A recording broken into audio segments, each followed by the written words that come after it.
পুরো এরিয়াটা পাথর পড়ে ল্যান্ডস্লাইড হয়ে অবস্থা খারাপ। মিলিটারি ক্যাম্পটা থেকে এই পারে গেলে হচ্ছে লাচুং, ক্লিয়ার লেখা, এখান থেকে গেলে লেফটে লাচেন। রুদ্রেশের জেরিকান থেকে তেল লিক করছে। এই নদীটাই ভয়ঙ্কর রূপ ধারণ করেছিল, দিয়ে পুরো রাস্তা উড়িয়ে দিয়েছিল, ব্রিজ ফ্রিজ সমেত সব উড়িয়ে দিয়েছে। মানে মহাদেবের যে রুদ্র রূপ এইসব জায়গায় আসলে বোঝা যায়, মানে মনে হবে যেন তাণ্ডব চালিয়েছে এখানে। বাট আমি তোমাদেরকে একদম সিম্পল ওয়েতে আজকে বোঝাবো যে হোয়াট ইজ ইঞ্জিন ব্রেকিং আর কেন এটা ইম্পর্টেন্ট, স্পেশালি পাহাড়ি রাস্তায়। এখান থেকে খাদটাকে দেখলে মাথা খারাপ হয়ে যাবে। পুরো ল্যান্ডস্লাইড জোন, পুরো ল্যান্ডস্লাইড জোন। দেখছো পাহাড় উপর থেকে পাথর কিরম ভেঙে ভেঙে পড়ে আছে, জাস্ট এখানে সাজিয়ে রেখেছে বড় বড় বোল্ডারগুলো।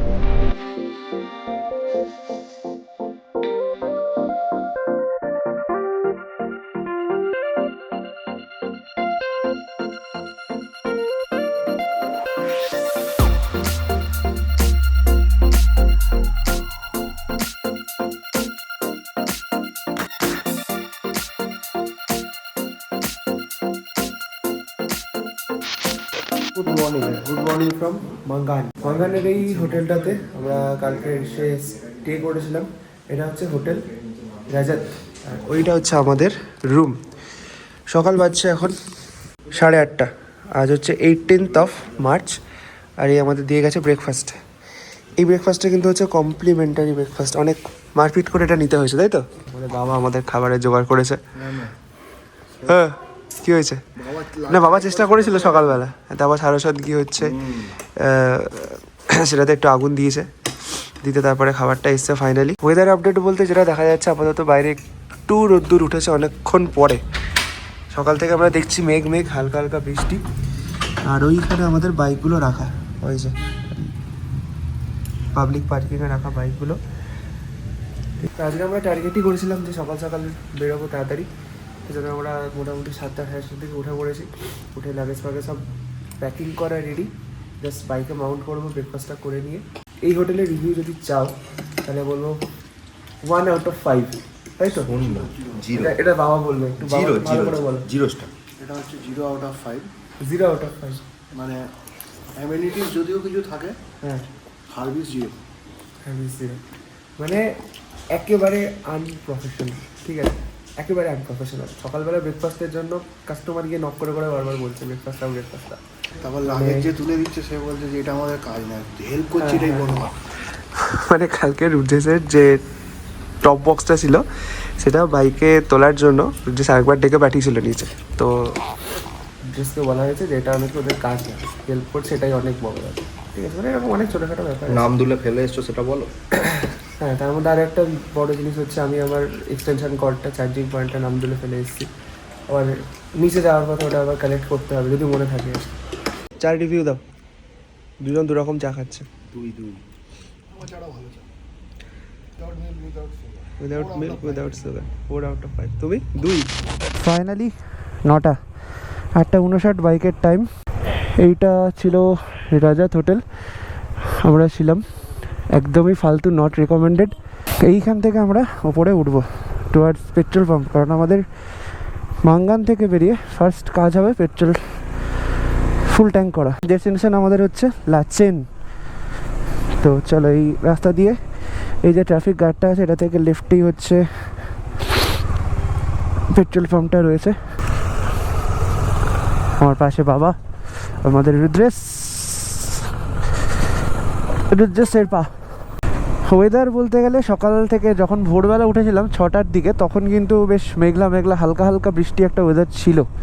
বাট এখন যে ওয়েদারটা, খুব সুন্দর একটা ওয়েদার। যদিও রাস্তা ফাস্তা ভিজে আছে, কারণ সারা রাত মোটামুটি কালকের হালকা ফুলকা বৃষ্টি হয়েইছে, কারণ দেখলাম গাড়ির সিট ফিটগুলো পুরো ভিজেছিল। বাট এখন কিন্তু সুন্দর একটা রোদ্দুর উঠেছে, আর এই ওয়েদারটা যদি কন্টিনিউ হয় তাহলে কিন্তু ওয়েল অ্যান্ড গুড। এই পাহাড়টা পুরোটাই মানে স্নো ক্যাপড না, এই পাহাড়টা পুরোটাই বরফে ঢাকা, যতটুকু দেখা যাচ্ছে। এই পাহাড়ের পিছনের পাহাড়টা টোটালি মানে বরফে ঢাকা, একদম পুরো ক্যানভাসের মতো লাগছে ভাই সাব। এই সেই ঐতিহাসিক পেট্রোল পাম্প মাঙ্গানের। নামতেই হবে, কারণ এত কষ্ট করে মাথার ট্যাঙ্ক ব্যাগটা আবার খুলতে হবে। হোমস্টে থেকে বেরিয়ে জাস্ট 1-2 কিলোমিটার মতোই দূরে ওপরে উঠে এইটা হচ্ছে ইন্ডিয়ান অয়েলের পেট্রোল পাম্প, আর এটা মাঙ্গান থেকে লাচেন যাওয়ার পথে কিন্তু লাস্ট পেট্রোল পাম্প। রুদ্রেশ গেছে ওপারে লামা ভাইয়ের অফিসের পারমিট কালেক্ট করতে, আর আমি সারস্বত দাঁড়িয়েছি। কত করে চলছে এখানে? 103, আমাদের কলকাতায় 106 না? 681 কত লিটার গেল? 6.59 লিটার, 681 টাকা। 681 টাকার ফুল ট্যাঙ্ক করে নিলাম মাঙ্গানের লাস্ট পেট্রোল পাম্প থেকে। Now it's time to leave Mangan. রুদ্রেশের এখন ট্যাঙ্ক ফুল হবে, তারপরে ওর দুটো জেরিক্যান আছে, জেরিক্যানগুলো ফুল হবে, তারপরে আমরা বেরোবো। বাজে ঘড়ি 9:50, 10টা বাজে 10। লাস্ট আধ ঘন্টা আমরা ওই পেট্রোল পাম্পটাতে দাঁড়ালাম। প্রথমে আমাদের তো ফুল ট্যাঙ্ক করলাম আমার সাথে, তারপরে রুদ্রেশের জেরিক্যানগুলো একটু সমস্যা করছিল, কোথাও থেকে একটা লিক করছিল মেবি, তো সেটাকে ফিক্স করলাম, করে নিয়ে ফাইনালি আমরা বেরিয়ে পড়লাম টুয়ার্ডস লাচেন। সকালবেলা আমরা ম্যাগি আর চা খেয়ে বেরিয়েছি। আপাতত খুব একটা বেশি খিদে পাচ্ছে না। যতদূর মনে হচ্ছে ওয়েদার আরও উপরে উঠতে উঠতে ঠান্ডা তো হবেই, তার সাথে সাথে আরও ক্লাউডি হবে ওয়েদারটা, বৃষ্টিও পেতে পারি। এইসব জায়গাতেও মনে হচ্ছে রিসেন্টলি বৃষ্টি হয়ে গেছে, কারণ পুরো রাস্তাগুলো ভিজে রয়েছে। বেশ অফ রোড। আর এইখানে একটা সুন্দর ওয়াটারফলস নামছে, নেমে নিচ দিয়ে বয়ে যাচ্ছে। এই জায়গাগুলো নতুন করে ব্যারিকেডিং করেছে। Wow nice. এই যে পাথরগুলোকে পুরো নেট দিয়ে বেঁধে রেখেছে। এখানে বোধহয় কিছু একটা ওয়াটারফলস আছে, সবাই দাঁড়িয়ে ফটো তুলছে, একটু পেঁয়াজি হচ্ছে। এত বড় গার্ডওয়াল করেছে, এখান থেকে তো দেখাই যাচ্ছে না ফলসটাকে ভালো করে।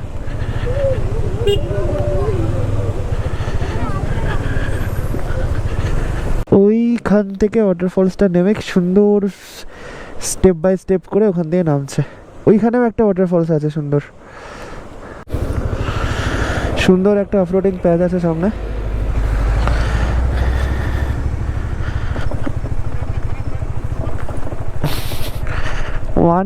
ওয়ান ভেহিকল এট এ টাইম। হ্যাঁ, উপর থেকে দেখতে খুব ভয়ঙ্কর লাগছিল, মানে পুরো রাস্তাটা নামছে তো।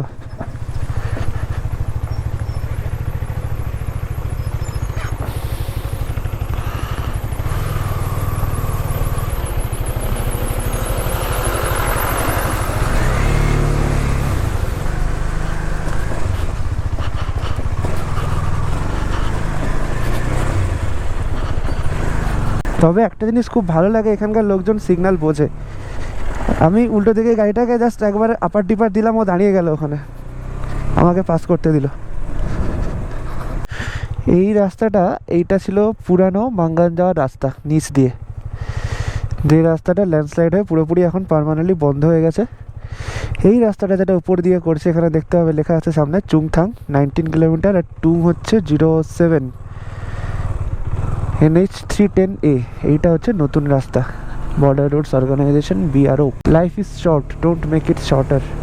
সরু রাস্তা, মানে দুটো যদি বড় পরপর 4 হুইলার পাশাপাশি হয়ে যায় একটু মুশকিল হবে সাইড দেওয়া, বাট সুন্দর। নতুন কার্পেটিং করেছে। একটা ড্রাইভার মাঙ্গানের পেট্রোল পাম্পটাতে বললো আমাদের যে একটু সাবধানে যাও, বেশ কিছু জায়গাতে কিন্তু রক ফলিং জোন আছে, মানে উপর থেকে বললো যে উপর সে পাথর গির রা হ্যায়, সো আমাদেরকে একটু কশাস থাকতে হবে রাস্তাটায়। তবে হ্যাঁ, কিছু কিছু জায়গাতে কিন্তু বাম দিকে ব্যারিকেড দেওয়া নেই, which is pretty scary. Over speeding is a knife that cut the life. বিহারের কোটেশনগুলো কিন্তু মারাত্মক। চুংথাং 17, টুং 5 কিলোমিটার। পুরো ল্যান্ডস্লাইড জোন, দেখছো পাহাড় উপর থেকে পাথর কিরম ভেঙে ভেঙে পড়ে আছে, জাস্ট এখানে সাজিয়ে রেখেছে বড় বড় বোল্ডারগুলো বিহারের লোকজন। এই যে অ্যাক্টিভ ল্যান্ডস্লাইড জোন, ভাই সাব, এখানে লোকজন লিটারেলি কাজ করছে এখনো, বড় বড় গাড়ি আসছে। এখান থেকে খাতটাকে দেখলে মাথা খারাপ হয়ে যাবে।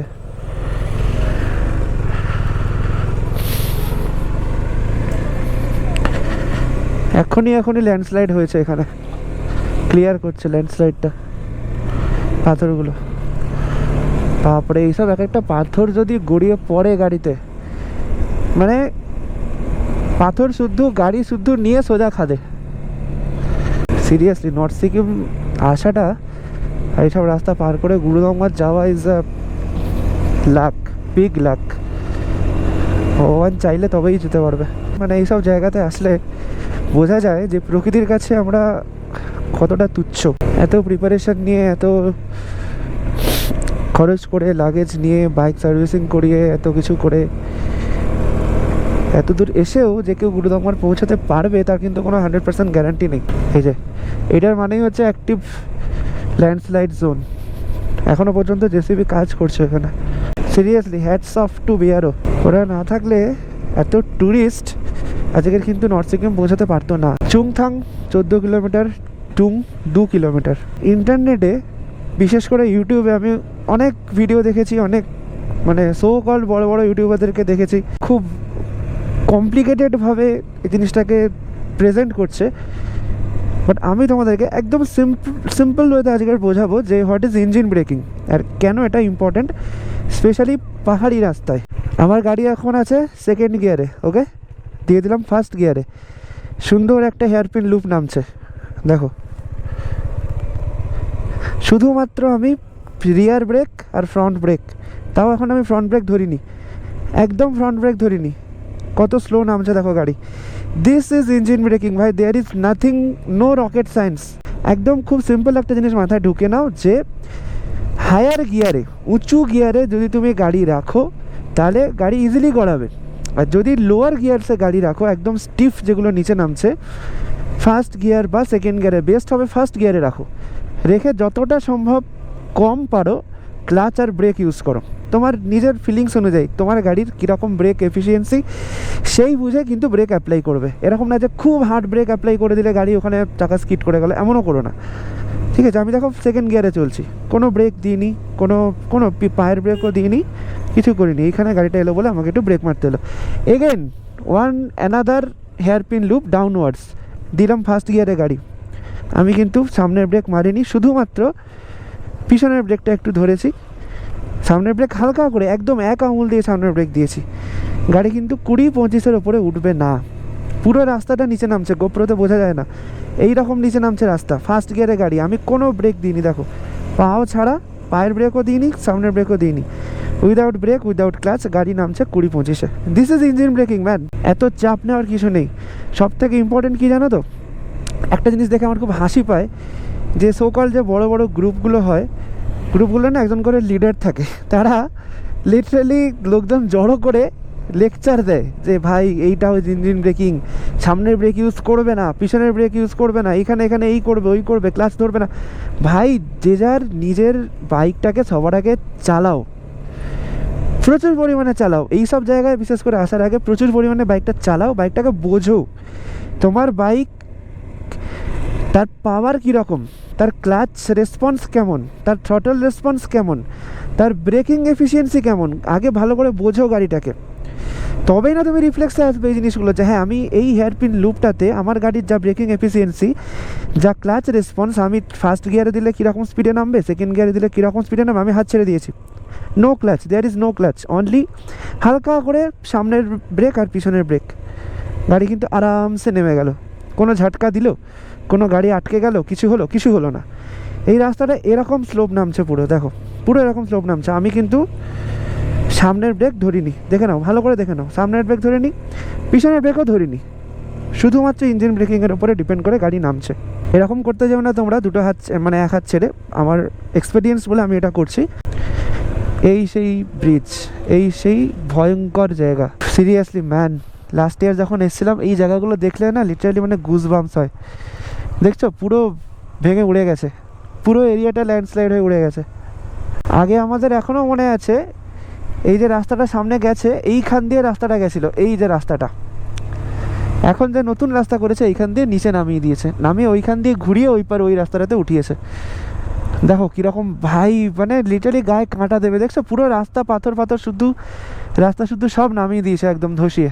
এই সেই ব্রিজ দেখছো, মাঝখান থেকে পুরো ব্রিজ উড়ে গেছে, মানে কত ভয়ঙ্কর একটা ল্যান্ডস্লাইড হয়েছিল ভাবতে পারবে না তোমরা। পুরো মাঝখান থেকে ব্রিজ উড়ে গেছে, এই ব্রিজটা এখনও আছে, পুরো উড়িয়ে দেয়নি ব্রিজটাকে এরা বিআরও। নদীটা আসতে দেখছো, নদীর জলগুলো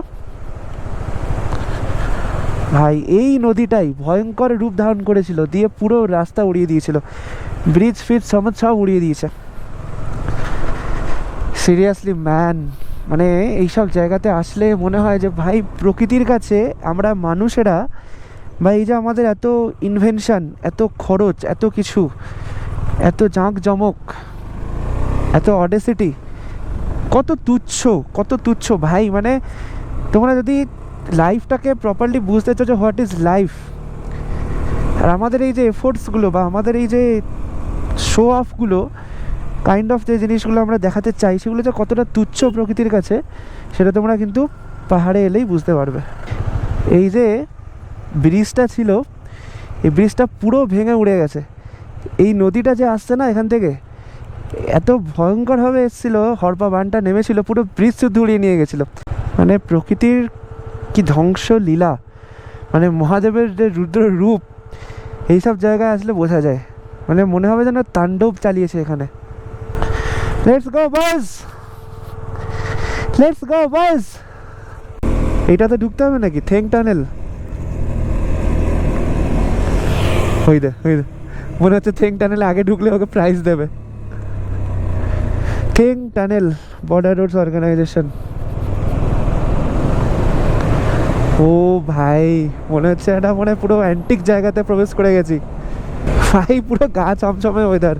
এর ভেতরে স্মেলটা তোমরা এই জিনিসটা পাবে না, এটা আমি ফিল করতে পারছি। স্মেলটা কিন্তু খুব অদ্ভুত টাইপের একটা স্মেল, এটা গন্ধ পুরানো ভ্যাপসা গন্ধ টাইপের একটা স্মেল।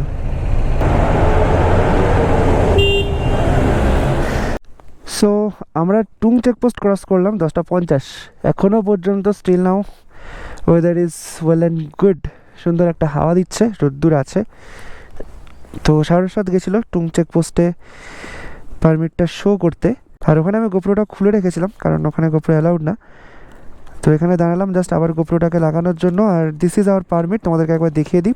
সারস্বত দাস, সৌপ্তিক মণ্ডল, রুদ্রেশ মুখার্জি, এই হচ্ছে আমাদের নাম্বার, এই হচ্ছে সুন্দর ফটো তিনজনের, ঠিক আছে। আর ডেটটা হচ্ছে 18th March to 21st March, ঠিক আছে। লামা ভাই থেকে পারমিট করানো হয়েছে, thank you so much Lama ভাই।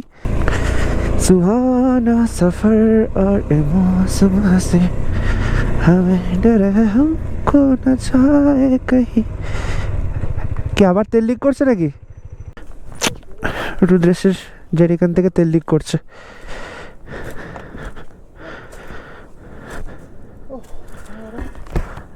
কোথা দিয়ে পড়ছে দেখি, এটা থেকে? বাবা,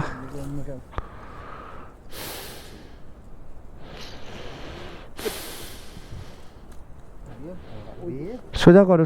সোজাই তো পড়ে আছে, কেমন হচ্ছে আরো বেশি ফাউল করছে, থ্রেডের গোড়া দিয়ে।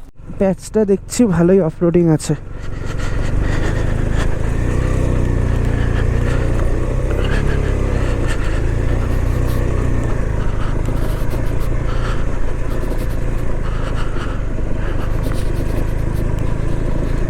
যথেষ্ট অফরোড আছে।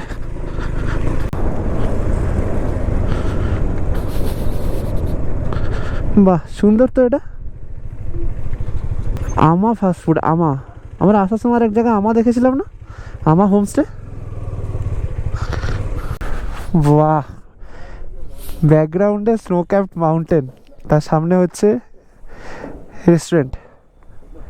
আর এই রিসর্টটাতে থাকতে পারলে আলাদাই মজা হতো। এই যে আমাদের দাঁড়িয়ে গেছে তিনটা গাড়ি, 390 ডিউক। সুন্দর একটা অফরোড প্যাচ ক্রস করে এলাম, দেখতেই পাচ্ছ গাড়ির অবস্থা পুরো একদম কাদা হয়ে গেছে। টাইম হচ্ছে 11:30।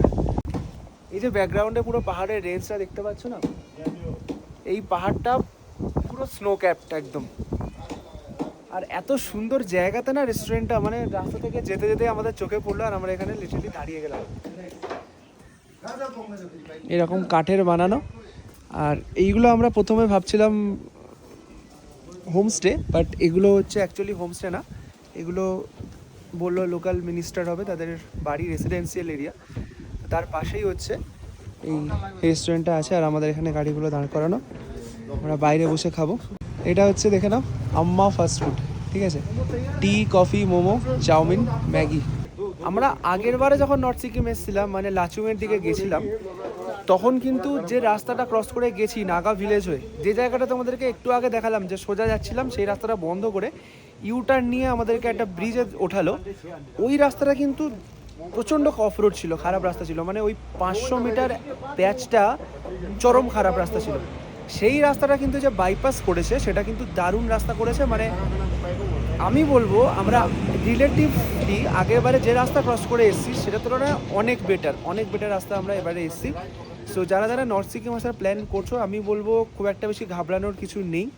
রাস্তা ওভারঅল ভালো, কিছু কিছু প্যাচ আছে, একটু অফরোড আছে যেগুলো ম্যানেজেবল, মানে আমাদের কাছে অ্যাটলিস্ট খুব একটা বেশি টাফ বলে মনে হয়নি। কিন্তু সিকিমে আসার পর থেকে যত জায়গাতে ম্যাগি খেয়েছি, এই ম্যাগিটা সোফার বেস্ট। কি কি দেওয়া আছে এটাতে এখনো পর্যন্ত যা যা খেলাম, গাজর, ধনেপাতা, ডিম তো দেওয়াই আছে, ক্যাপসিকাম দেওয়া আছে, পেঁয়াজ, হ্যাঁ পেঁয়াজ দেওয়া আছে, বাট মানে টেস্টটা কিন্তু একটা অদ্ভুত, আলাদাই। আমাদের ফুড রিভিউয়ার কি বলছে দেখা যাক, ফুড ব্লগার কি বলছো? 5/5 চুপচাপ খেয়ে যাচ্ছে, কিছু বলছে না।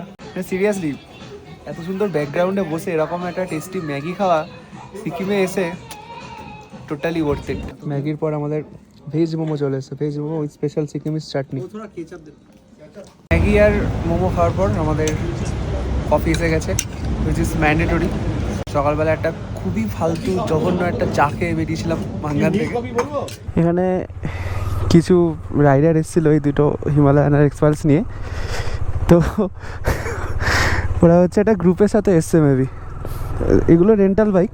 তো অনেকক্ষণ থেকে গল্প করছে, তো একটা কথা শুনে আমরা না হেসে পারলাম না, মানে হাসি আটকাতে পারলাম না। বলছে ব্রেকফাস্টে 2টো রুটি দিয়েছিল, তরকারি দিয়েছিল। ওরা বলেছে আর একটা রুটি দিতে, বলেছে 2টোর বেশি রুটি নেই বরাদ্দ, 3টে হবে না। মানে সিরিয়াসলি আমরা এই কারণেই গ্রুপ রাইড পছন্দ করি না। ব্রেকফাস্ট করে বেরিয়েই আমাদের সামনে, একদম চোখের সামনে স্নো ক্যাপড মাউন্টেন, মানে এটাকেই আমরা দূর থেকে তখন দেখছিলাম।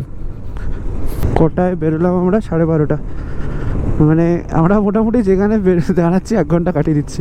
প্রথমে আমরা 3টে করে ম্যাগি খেলাম ডবল ডিম দিয়ে, তারপরে আরও 2টো ম্যাগি রিপিট হলো, তারপরে মোমো খেলাম, ভেজ মোমো, তারপরে কফি খেলাম আমরা 3 কাপ। 650 নিয়েছে, বাট খাবার একদম টপ কোয়ালিটি ছিল। দর্জিলা ওয়ারিয়ার্স, দর্জিলা। এইখানে অবস্থা দেখো, পুরো এরিয়াটা পাথর পড়ে ল্যান্ডস্লাইড হয়ে অবস্থা খারাপ, পাহাড় কেটে রাস্তা বানিয়ে রেখেছে। এই হচ্ছে অফরোড, ট্রু নর্থ সিকিমওয়ালা অফরোড। আমাকে লেফটের বড় রেডিয়াসটা নিতে হবে, নাহলে নামাটা একটু মুশকিল। দেখছো কীরকম পাথরগুলো উপর থেকে পড়ছে, গড়িয়ে যেন এখনই এগুলো গড়িয়ে পড়বে উপরে যেগুলো আটকে আছে। পুরো অ্যাক্টিভ ল্যান্ডস্লাইড এরিয়া, 1 ভেহিক্যাল এট এ টাইম। এরা ওয়েস্ট বেঙ্গলের রাইডার। এই দেখো জেরিকেনে করে তেল নিয়েছে, কিসের? সাফোলা গোল্ডের। এইটা লেজেন্ডারি ছিল ভাই, সাফোলার কোটোতে তেল নিয়েছে, পেট্রোল সুন্দর ঝুলিয়ে নিয়েছে। বেকার খরচ করলে উদ্দেশ্যে এত টাকা জেরিকেনে। এটা আমরা ঢুকে গেলাম চুংথাং। কটা বাজে? 12:40। চুংথাং চলে এসেছি আমরা।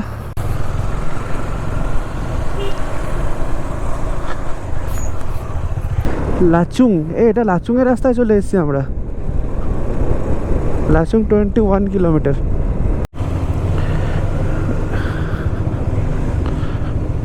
সুন্দর লেখা আছে এখানে। এই দিকটা, এই মোড়টা থেকে, মিলিটারি ক্যাম্পটা থেকে এই পারে গেলে হচ্ছে লাচুং, ক্লিয়ার লেখা। এখান থেকে গেলে লেফটে লাচেন, রোড ম্যাপও দেওয়া আছে এখানে। তো এইটা আমরা উঠলাম লাচেনের রাস্তায়। আগের বার আমরা যখন নর্থ সিকিম এসেছিলাম লাচুং গেছিলাম, লাচুং হয়ে ইয়ামথাং ভ্যালি 0 পয়েন্ট। বাট এইবার আমরা কিন্তু এলাম অন্য রাস্তায়, লাচেন।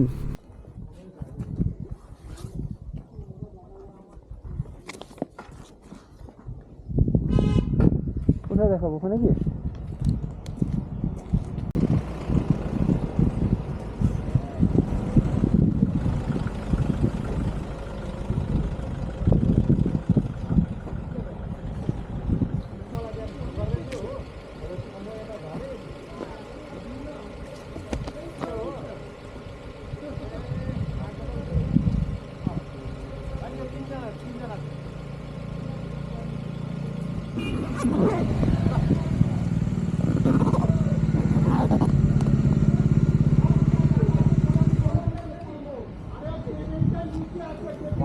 পারমিট দেখে না ওইখানে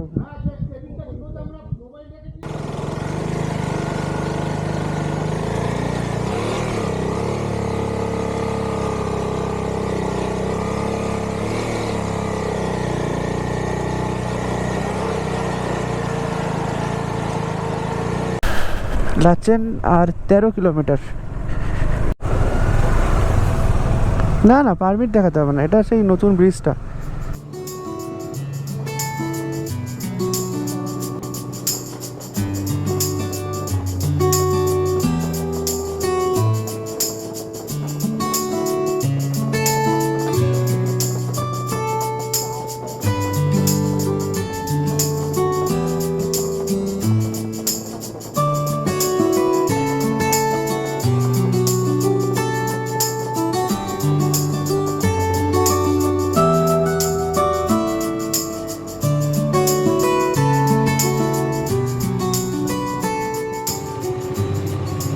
আমরা লাচেন সিটিতে থেকে গেছি, আমরা লাচেন রুম খোঁজার সময় যেটা মনে হয় তাকসাং রেসিডেন্সি।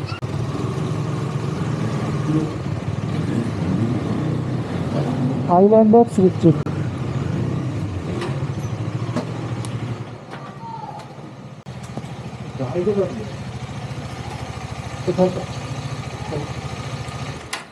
ফাইনালি লাচেন। লাচেনের এই হোটেলটাতে আমরা ঢুকলাম, এখন প্রায় 3:15 বাজে। অনেকক্ষণ আগেই পৌঁছে গেছি আমরা, একটু এই চত্বরটাতে হোটেল খুঁজছিলাম basically. But look at the view. এই হোটেলের ব্যাকগ্রাউন্ডেই হচ্ছে পুরো স্নোক্যাপড মাউন্টেন, আর এইটা হচ্ছে আমাদের রুম 201। একটু রুমটা তোমাদেরকে দেখিয়ে দিই। বেড আছে, এটা ডবল বেড। এইটা যেটা, এটা হচ্ছে সিঙ্গেল বেড। এটা অ্যাকচুয়ালি বেড না, সোফা কাম বেড, যেটাকে আমরা বলেছি আর একটা সোফা কাম বেড দিতে, যদি জয়েন্ট করে একটা ভালো কমফোর্টেবল ব্যবস্থা করা যায়। এখানে একটা আলমারি আছে জিনিসপত্র রাখার, একটা টিভি আছে, হেলমেট রাখার এটা সেটা জায়গা আছে। আচ্ছা, ওয়াশরুমটা একবার দেখাই। এখানে ব্যালকনিও আছে, নাইস। এটা আমি এতক্ষণ পর দেখলাম। এ বাবা, এ কি কথা? এটা দেখি তো রুমটা নিলাম, ব্যালকনিটা থেকে এইখানটায় এসে এই যে সারস্বত আমাদেরকে দেখাবে, কি দেখাবে বলো? Majestic view. বাহ, ম্যাজেস্টিক ভিউ। ওই দেখো স্নোক্যাপড মাউন্টেন পুরো। ওখানে না ওয়াটারফলস যেগুলো ছিল, ওয়াটারফলসগুলো পুরো স্নো হয়ে গেছে, একদম জমে গেছে বরফে। ঠান্ডাটা সেই, মানে 3-4 টেম্পারেচার হবে এখানে যতদূর মনে হচ্ছে। এই হচ্ছে ওয়াশরুম, একদম নিট অ্যান্ড ক্লিন ওয়াশরুম। এই হচ্ছে আমি, বিধ্বস্ত আমি, জাস্ট ফ্রেশ হবো, এখনও ফ্রেশ হয়নি। তো শাওয়ার আছে, ওয়েস্টার্ন কমোড, বেসিন, সব থেকে ইম্পর্টেন্ট গিজার সব আছে। এখানে একটা রুমের একটা জুতোও দিয়েছে, যদি আমরা জুতো ক্যারি করি। কত নিল রুজেশ? 1000 টাকা পার হেড। 1000 টাকা per head with breakfast and dinner. Breakfast and dinner, lunch দেয়নি। আমরা লাঞ্চ টাইম পার করে ঢুকেছি অ্যাকচুয়ালি। ফ্রেশ হয়ে নিয়ে গ্যারেজ হয়ে যাবো। আজকের কোনো কাজ নেই, পিওর ল্যাদ খাবো। কালকের সকাল সকাল উঠে আমরা, যদি খোলা থাকে, যদি মহাদেব আমাদের ডাকেন, তাহলে আমরা গুরুদম্বার পৌঁছাতে পারবো। তাহলে এখানে বসে থাকতে হবে, কিছু করার নেই।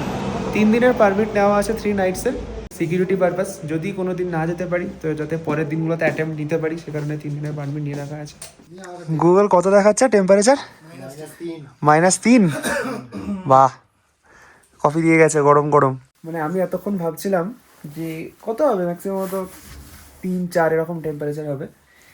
তো গুগল ম্যাপস ওয়েদার চেক করতে দেখা যাচ্ছে যে -3 টেম্পারেচার দেখাচ্ছে। আর যত সন্ধে হচ্ছে, বিকাল হচ্ছে, হু করে যেন ঠান্ডাটা আরো বাড়ছে, মানে ফিল হচ্ছে যেটা। একটু আগে আমরা নিচ থেকে একটু ঘুরে এলাম, এত ঠান্ডা হাওয়া দিচ্ছে, উপরে উঠে আসতে বাধ্য হলাম। বড্ড বেশি দুধ, কফিটা খুব হালকা, তাই না? কফি সেরকম কোনো মানে স্ট্রং ফ্লেভার নেই। তাহলে সারস্বত, লাচেন এসে বুফে সিস্টেমে খাচ্ছ? ভালোই লাগছে, খারাপ লাগছে না। 4 দিন ধরে ম্যাগি খাচ্ছি, খাওয়ার পর ভাত পেয়েছি। ম্যাগি, আর শুধু ম্যাগি না বলো, ম্যাগি আর মোমো।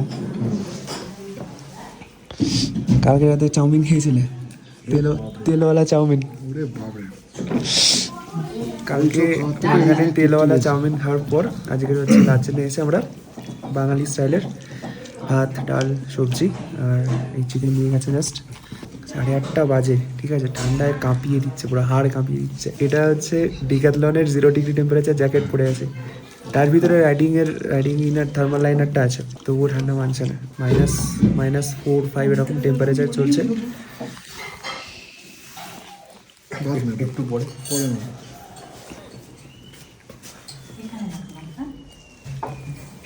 দিলাম, দিলে আবার দেবে আমার কি?